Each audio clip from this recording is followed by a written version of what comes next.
Olá, meus queridos alunos, sejam todos bem-vindos a mais uma aula de programação em C. Hoje nós veremos algoritmos de ordenação. Existem muitos algoritmos de ordenação. Para esta aula, eu selecionei 4 algoritmos, que são mais intuitivos e mais fáceis de entender, principalmente para a gente que está começando a aprender a programação agora. Alguns deles não são tão eficientes, outros são muito eficientes e utilizados em diversas situações. Vamos começar com o algoritmo da bolha. Ele é o algoritmo mais simples. Ele funciona da seguinte maneira: ele vai percorrer um vetor de elementos e vai comparando cada elemento com o seu vizinho, 2 a 2. Sempre que ele encontra um elemento que é maior do que o seu sucessor, ele vai trocar a posição desses 2 elementos. O que acontece é que o vetor pode ser percorrido várias e várias vezes, até que não haja mais nenhuma troca. Se não houver mais nenhuma troca, ele dá uma passada no vetor e não for necessário que haja mais nenhuma troca, significa que o vetor está ordenado e o algoritmo para. Ele é fácil de ser implementado e indicado para vetores pequenos e que já estão parcialmente ordenados. Portanto, existem poucas trocas a serem feitas e ocorrerão poucas passadas. Vale lembrar que se o vetor estiver ordenado na ordem decrescente, né, do maior para o menor, vai ser o pior caso do algoritmo. Vamos ver este exemplo. Temos aqui um vetor de 10 posições em que foram preenchidos aleatoriamente esses valores. Como é que funciona a bolha? Como eu falei, o vetor vai ser percorrido de 2 em 2 elementos. Sempre que ocorrer dele encontrar 2 elementos consecutivos em que um é maior do que o seu sucessor, ocorre a troca dos valores. Neste caso já houve a troca, significa que ele vai ter que dar mais uma passada no vetor. Aqui também houve uma troca, mas como a troca já ocorreu uma troca, significa que vai ter que ter outra passada. Tá? Então aqui, o que é que vai acontecendo? Por que ele é chamado de bolha? Porque o maior valor ele vai subindo no vetor até a posição em que ele deve ficar, como se fosse uma bolha subindo num copinho de refrigerante. A gente fez uma troca, né? Isso aqui foi a primeira passada. Como foi feita uma troca, vamos passar pela segunda vez. Compara os elementos 2 a 2. Aqui nessa posição ocorre uma troca. Já que tem que ocorrer uma troca, significa que nós vamos dar uma outra passada no vetor na próxima iteração. Sempre que eu encontro um elemento maior do que o seu sucessor, faz a troca dos valores. Assim, os números grandes vão subindo até se acumularem lá em cima do vetor. De novo, mais uma passada, né? Já que a gente tem que passar. Vamos aí comparando os valores. Até agora parece que está tudo bem. Opa! Temos uma troca bem aqui. Se ocorrer uma troca, significa que temos que passar novamente pelo vetor na próxima iteração. Até aqui está tudo bem. Como houve uma troca, mais uma passada. Vamos comparando os valores. Opa, ocorreu uma troca, significa que vamos dar mais uma passada pelo vetor na próxima iteração. Mais uma iteração aqui. Ocorreu uma troca, significa o quê? Temos que fazer mais uma passada pelo vetor na próxima iteração. Começando aqui, opa, mais uma troca, significa que a gente vai ter que passar pelo vetor de novo.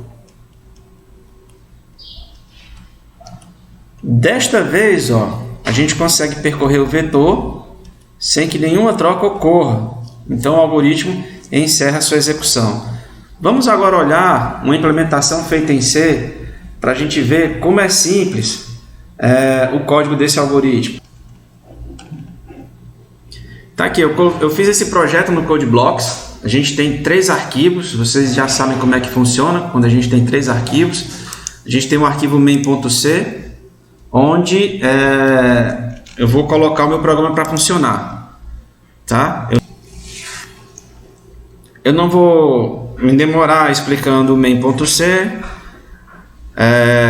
Vocês depois dêem uma olhadinha, mas basicamente ele tem uma função para imprimir o vetor e uma função para preencher os valores do vetor aleatoriamente. Depois vocês dêem uma olhada no código e tentem desvendar aqui o que é que está acontecendo. Mas basicamente o nosso main é o quê? É criar um vetor de inteiros. Estou colocando aqui 25 posições e ele vai preencher esse vetor aleatoriamente e chamar os diversos algoritmos, os 4 algoritmos de ordenação que a gente fez. Aqui no ordena.h eu estou declarando as 4 funções de ordenação. Todas estão trabalhando com vetores de números inteiros, portanto a gente só está trabalhando com inteiro. Se for fazer esse algoritmo para outros tipos de dados, você precisa de outras funções. E como a gente viu na aula anterior sobre arranjos, arrays ou vetores, é assim que a gente declara uma função que recebe um vetor. Isso aqui está indicando que eu vou receber um vetor de inteiros. Eu não preciso passar a dimensão dele, quantos elementos ele possui. Mas é importante que no segundo parâmetro aqui eu passe o tamanho do vetor, que é para eu percorrer esse vetor e saber onde é que eu vou parar, né? Então aqui tem o ordena.c, que eu tenho toda a implementação dos meus algoritmos de ordenação. Eu estou incluindo, obviamente, o ordena.h, estou definindo, como a gente já viu, não tem valor booleano, né, no C. O nosso colega Felipe, ele falou que tem uma biblioteca, se eu não me engano é cbol, mas eu não... Depois você dá uma olhada e inclui, se você quiser, mas para ficar mais prático e mais portável o código, eu sempre prefiro fazer assim. Até por uma questão de... Não, mas faça do jeito que você quiser. Eu defini aqui o true como 1 e o false como 0. Defini um tipo booleano, que não existe naturalmente no C, como sendo inteiro. Ou seja, aqui é como se eu estivesse escrevendo um inteiro. Estou só mostrando bool para ficar a coisa mais intuitiva. Essa primeira função é de troca. Ela vai receber 2 valores, 2 ponteiros para valores, e troca os valores. Ou seja, o valor que está no M vai para o N e o que está no N vai para o M. Só faz essa troca de valores. Por que ponteiros? Como a gente está trabalhando com vetor, se eu passar só a posição relativa do vetor aqui, o que vai acontecer é que vai acontecer uma passagem por valor e a troca feita aqui dentro não vai se refletir no vetor fora. Então, passando aqui o endereço, a posição no vetor, quando eu fizer essa troca vai ser refletida no vetor. Então, vamos lá, o algoritmo da bolha vai receber um vetor qualquer e o seu tamanho.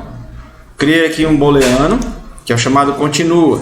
Esse continua cada vez que ocorre uma troca, ele vai ser setado como sendo verdadeiro, tá? Então vamos lá. E aqui são os nossos índices. Eu vou usar aqui um laço do while, ou seja, isso aqui vai acontecer pelo menos uma vez, ou seja, pelo menos uma passada no vetor inteiro eu vou dar, certo? E o continua vai ser setado como false, ou seja, eu já vou começar chutando que não há nenhuma troca, que o vetor está ordenado, porque se não houver troca, se o vetor estiver ordenado, eu só dou uma passada nele e saio, tá? Então está aqui do i de 0 até o tamanho, eu vou percorrer todo o vetor nessa linha. O j vai à frente, ou seja, que eu vou percorrendo o elemento, e o j vai me fazer verificar o elemento sucessor do meu elemento, o elemento que está à frente.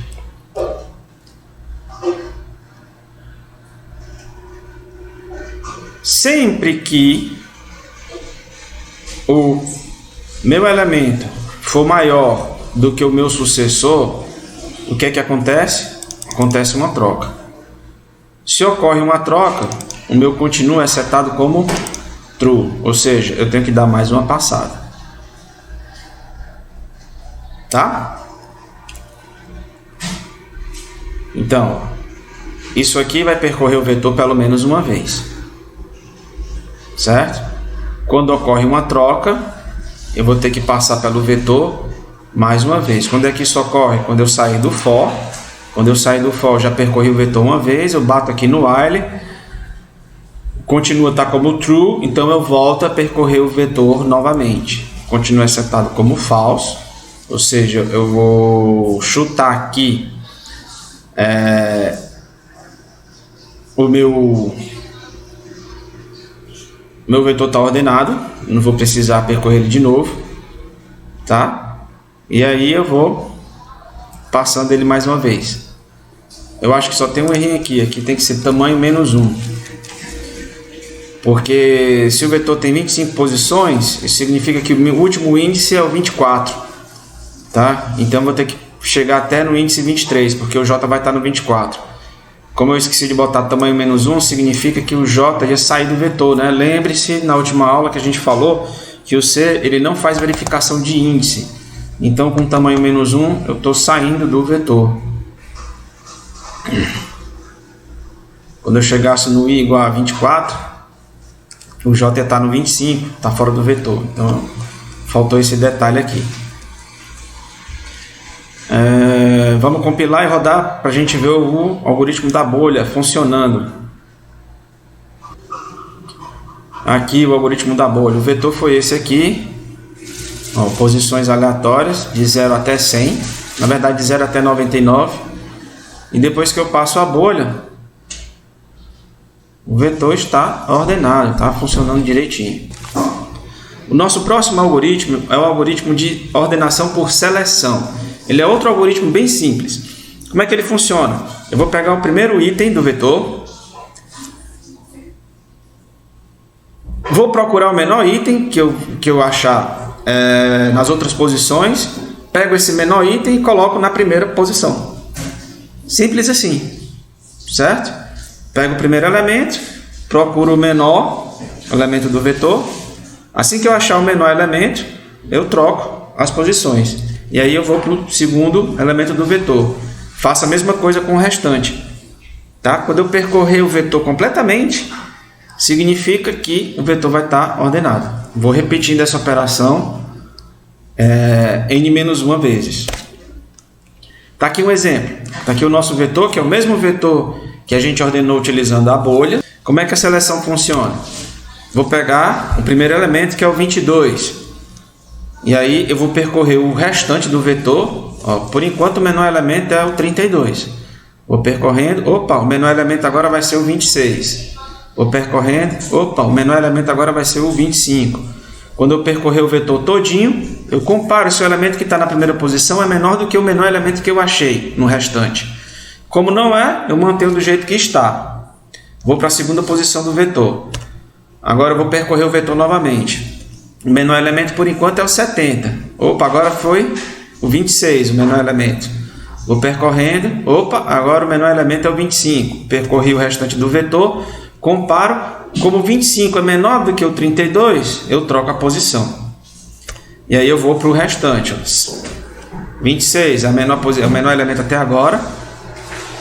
Não encontrei ninguém menor do que 26. Troco as posições e repito para o restante do vetor. 56, 43 é o menor elemento, 32 é o menor elemento, comparo, troco as posições e vou para o restante do vetor. E vou fazendo isso até que o vetor se acabe.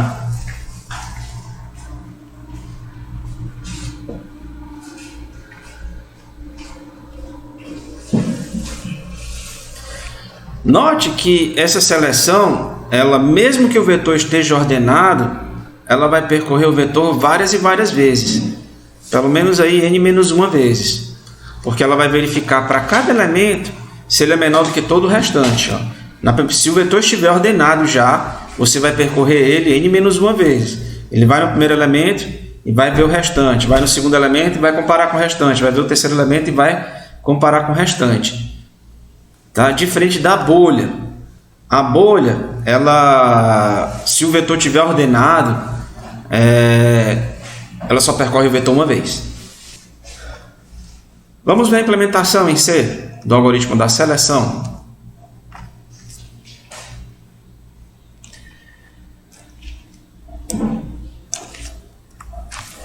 Aqui está a nossa seleção. Recebe o nosso vetor e o tamanho dele.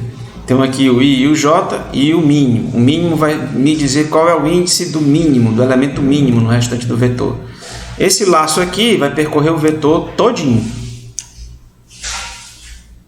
Certo? Todinho não, ele vai até o penúltimo elemento, obviamente. Porque eu estou sempre comparando o elemento que eu estou com o restante. De forma semelhante lá como a gente fez o da bolha. Tá? Então aqui eu vou percorrer o vetor. Para cada elemento do vetor, o mínimo recebe quem?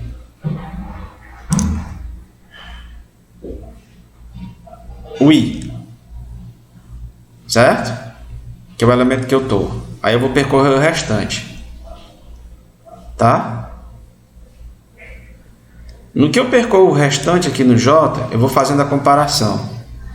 Se eu encontrar um valor no J que seja menor do que o que eu tinha, né? O mínimo não era o primeiro elemento que eu estava lá comparando, agora eu encontrei o menor. Aí o mínimo recebe o J. Veja que o mínimo aqui, ele está recebendo só o valor do índice, eu só estou trabalhando com o índice. Depois que eu percorrer o restante do vetor, eu vou saber o índice do menor elemento que eu encontrei. Só então, depois que eu percorrer todo o restante do vetor, é que eu vou fazer a troca do V índice mínimo com o I, tá? A gente pode até colocar um if aqui, se o I for diferente do mínimo. Então essa troca vai ser feita só se eu tiver encontrado algum elemento que for menor do que o que eu já tinha. Aí eu faço a troca, tá? Vamos compilar e ver a execução do algoritmo de seleção. O que foi, pai? Não tinha, você só não pegou a bolacha. Usei essa. Não. Tava aqui por cima. Veja aí dentro da bolsinha. Então, Aqui tá, o vetor foi reiniciado aqui, ó. Você vê que tá aquele aqui, os mesmos valores. A gente tem sempre os mesmos valores aqui em cima. Tá? 79, 7, 90, 44. E aí vai. E aí o algoritmo de seleção consegue ordenar o vetor. Beleza? Nosso próximo algoritmo é o método de ordenação por inserção. Ele é um método análogo ao que a gente faz quando está jogando cartas. A gente pega as cartas na mão, pega uma carta qualquer e procura a posição relativa dela em relação às outras cartas. E aí a gente vai mudando as cartas de posição até que a gente tenha as cartas ordenadas na mão. Vamos ver aqui um exemplo. Esse quadradinho aqui é como se fosse a carta que eu puxei. Então eu começo aqui com o elemento 32. Começo sempre do segundo elemento do vetor. Não vou começar na primeira posição não, começo na segunda posição. Aí eu comparo isso aqui com o que eu tenho antes. Vou comparar aqui com 22. Bom, 32 é maior do que 22, então ele fica nessa posição, não tem o que eu fazer. Vou para a próxima carta, 70. Copiei aqui o valor da carta, né, que eu tenho na mão. Vou comparar com as cartas anteriores. 70 é maior do que 32, então 70 já está na posição relativa dele, não preciso mexer nada por enquanto. Vou para a próxima carta, eu já copiei o valor aqui se eu precisar, tá? Então vou comparar com as cartas que eu tenho anteriormente. 70, bom, 70 é maior do que 26, então 26 significa que 26 tem que ir para a posição anterior ao 70. O que é que eu vou fazer? Vou copiar a carta 70 para cá e vou analisar o restante. Ó, o 26 também é maior do que 32, então eu copio o 32 para cá e vou analisar o restante. Já 26 é maior do que o 22, e significa que a posição que está vaga aqui, essa aqui é a posição que está vaga, né? Já que o 32 saiu daqui para cá. Essa posição vazia é onde eu vou colocar o 26. E aí eu prossigo, vou lá para a próxima carta, 56. Comparo com as cartas anteriores. 56 é menor do que 70? Então eu copio 70 para lá. 56 é menor do que 32? Não, então eu vou copiar aqui o 56 para a posição vazia.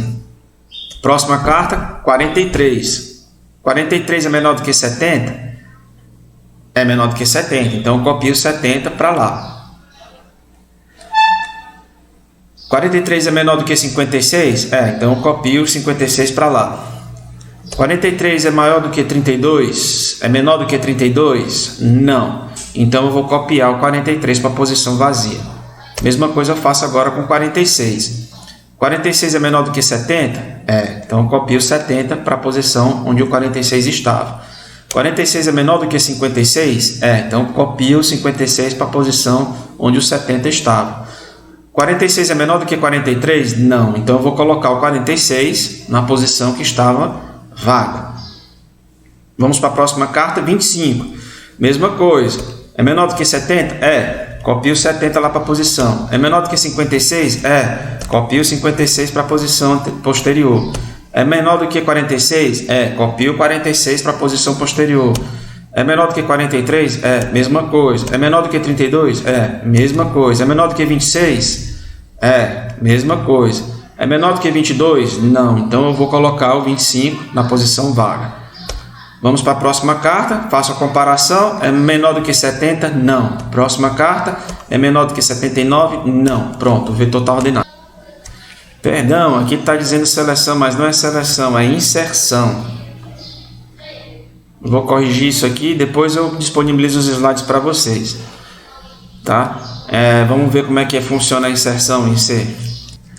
Esse aqui é o I e o J, e aqui é o item, é a cartinha, é aquele espaço lá, aquele quadradinho onde eu copio o valor. Vou percorrer o vetor todinho aqui, certo? Sempre que eu começar a percorrer o vetor, eu copio o item, a minha carta. Perdão, não vou percorrer o vetor todinho, né? Vou começar do segundo elemento, está aqui o índice 1. Então eu copio aquela carta, vai lá para aquele quadradinho e o J vai ser o anterior.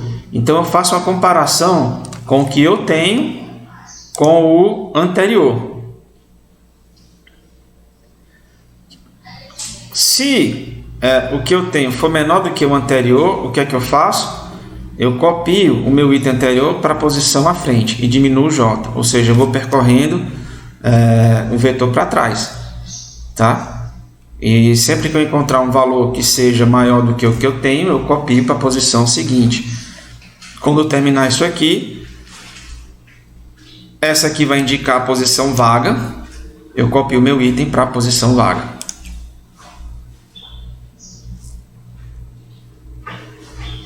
Caso eu não encontre nenhum, o que acontece? Eu não encontro, se não foi menor, eu já estava na posição que eu estava, né? Não tenho que mexer, né? O item fica lá no lugar que estava. Você pode até colocar um if aqui, se desejar evitar que essa atribuição seja feita sem necessidade. Se o if for diferente do j mais 1.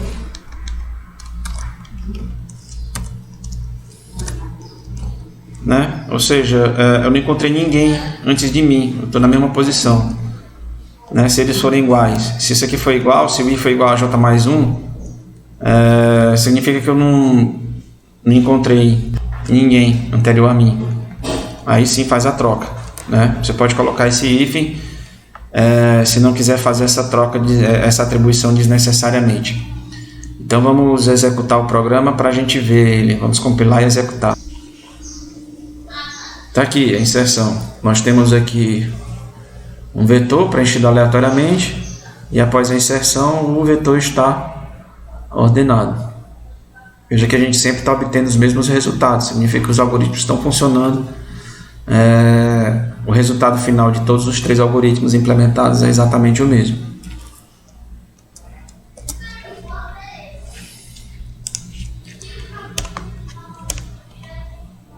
Nosso próximo algoritmo é o Quicksort. Ele é o algoritmo de ordenação interna mais rápido que se conhece. E ele funciona muito bem para uma ampla variedade de situações. A ideia do Quicksort é o seguinte, é você pegar um vetor, quebrar ele em 2 e dividir a tarefa de ordenar esse vetor inteiro na tarefa de ordenar um vetor de 2 vetores menores. Então você vai fazendo isso em vetores cada vez menores até que você tenha um vetor bem pequenininho, com 2 elementos, e ordena e vai subindo e juntando tudo. É um algoritmo intuitivamente recursivo e funciona numa estratégia de dividir para conquistar. Você vai dividindo. Quando chegar no caso mínimo base já vai estar tudo ordenado. Quando você juntar tudo, significa que você já tem um vetor totalmente ordenado. O segredo do Quicksort, ele é feito em 2 passos: a chamada do Quicksort propriamente dita e a chamada, uma função chamada denominada partição. Eu vou mostrar aqui como é que funciona a partição. Ela se encarrega de dividir o vetor que a gente tem em 2. Ela vai achar um elemento no meio, na qual todos os elementos que estão antes dele sejam menores do que ele e os que estão depois sejam maiores do que ele. Assim você vai poder quebrar esse vetor em 2, certo? Deixando o elemento central, que a gente chama de pivô, já na posição correta. E antes dele você vai ter todos os elementos que são menores e depois todos os elementos que são maiores. Aí você vai fazendo essa ordenação recursivamente até que no final você vai ter todo o seu vetor ordenado. Então aqui eu vou demonstrar como é que funciona a partição. Eu tenho aqui esse vetor aleatório e vou precisar de 4 índices: o início, o fim, o i e o j. O início marca onde o vetor começa, o fim marca, obviamente, onde ele termina. O i vai para antes do vetor. A gente sabe que o C não faz verificação de índice, mas como a gente não vai utilizar esse valor, não tem problema. É só para indicar que o i ainda não entrou no vetor. E o j vai para a primeira posição. Quando eu percorrer esse vetor, eu vou comparando o valor do meu j com o valor do meu fim. Sempre que o j for menor do que o fim, eu incremento o i e troco as posições, os valores do i e do j. Então vamos começar. O valor do j é menor do que o valor do fim? 22 é menor do que 43? Sim. Então eu incremento o i e troco o valor do i e do j. Como ambos estão na mesma posição, não acontece nada. Vamos para o próximo. 32 é menor do que 43? Sim, eu incremento o i e faço a troca. Como os dois estão na mesma posição, nada precisa ser feito. Vamos para o próximo. 70. 70 é menor do que 43? Não. Então eu continuo. 26 é menor do que 43? Sim, eu incremento o i e troco de posição com o j. Vamos para o próximo. 56 é menor do que 43? Não. Vamos para o próximo. 87 é menor do que 43? Não. 46 é menor do que 43? Não. 25 é menor do que 43? Sim. Eu incremento o i e troco de valor com o j. 79 é menor do que 43? Não. Como o j já chegou no final da sua iteração, não há mais nada a ser feito, o que é que eu faço? Eu incremento o i e troco de posição com o fim. Quando eu terminar a função de partição, o que é que eu tenho? Eu vou retornar o meu i, eu vou retornar a posição do pivô, que é o número que vai dividir o meu vetor ao meio. Perceba que todos os números antes do 43 são menores do que ele e todos os números depois do 43 são maiores do que ele. E eu vou poder fazer uma chamada recursiva para essa parte do vetor, que vai até o pivô menos 1, e outra chamada recursiva que vai do pivô mais 1 até o final do vetor. E fazendo isso recursivamente, eu vou ordenando cada uma das metades do meu vetor. Vamos para a função em C. São as duas funções que a gente vai usar. O quicksort é bem simples. Ele vai receber o seu vetor, o índice de início e o índice de fim. Onde é que eu começo e onde é que eu termino. Se o início for menor do que o fim, não tem nada que fazer, eu termino meu quicksort. Ou seja, o início e o fim vão caminhando até que uma hora os dois vão se cruzar. E o quicksort termina. Enquanto isso não acontece, eu vou ter o pivô, que é o índice do elemento central, que está já na posição daquela chamada do vetor. Ele vai receber um particiona V início e fim. E aí depois eu vou chamar o quicksort recursivamente do início até a posição anterior ao meu pivô e da posição posterior ao meu pivô até o fim. Aqui vamos ver o funcionamento da função particiona. E aqui vale uma observação. Como tanto no quicksort quanto no particiona eu estou trabalhando com o primeiro e último elemento de um vetor, na hora que eu faço a chamada ao quicksort no main, veja que eu não estou passando o tamanho dele não, tá? Eu estou passando o tamanho menos 1, porque aqui eu quero o início e o fim do vetor. Eu não quero o tamanho dele, eu quero saber onde ele começa, o índice que ele começa e o índice que ele termina. Então tem esse detalhe quando eu chamo quicksort. Já na função particiona, ela funciona da seguinte forma. Eu recebo o vetor, o índice de início e o de fim. Como a gente viu no main, é o tamanho menos 1. O i vai para antes do vetor Como a gente falou, você não verifica índice, isso só significa que o meu I está fora do vetor. E o J vai percorrer o vetor todinho, até a penúltima posição dele. Aí eu vou comparando. Sempre que eu encontro no J um número que for menor ou igual ao fim, é o que está na última posição, eu incremento o I. E se o I e o J estiverem em índices diferentes, eu faço a troca. Por que eu estou fazendo esse if? Para evitar, né, trocar o mesmo valor, né? Eles estão na mesma posição, então eu vou gravar um elemento na mesma posição que ele está. Não faz muito sentido. Eu evito essa atribuição, essa troca. Depois que eu percorrer todo o vetor, eu fui fazendo aquela troca, colocando todos os números menores do que o último elemento numa determinada posição e todos os números maiores que o elemento em outra posição.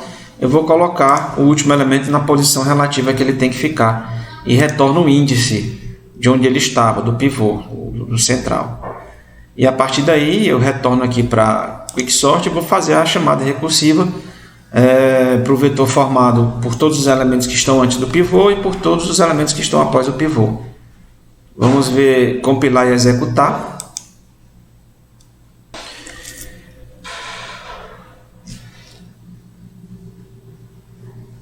Como pode ver, está aqui o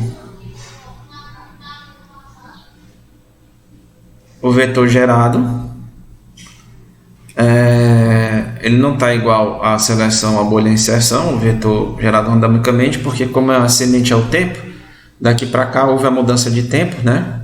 Aqui ele pegou, os três algoritmos pegou na mesma semente, aqui mudou a semente, então o vetor está diferente.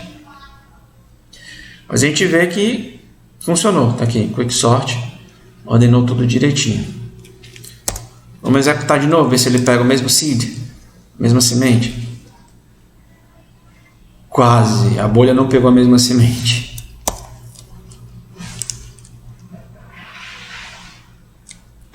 Sempre está tendo a diferençazinha pelo tempo de execução. Tá? Mas você vê que todos os algoritmos estão gerando, os que pegaram mesmo a semente, estão gerando os mesmos resultados. Então, os nossos algoritmos estão funcionando corretamente. É isso aí, pessoal. Espero que todos tenham entendido. Não se esqueçam, qualquer dúvida ou sugestão, vocês coloquem aqui no comentário do vídeo ou mandem lá pelo grupo do WhatsApp da disciplina ou podem colocar aqui nos comentários da postagem. Muito obrigado a todos e até a próxima aula.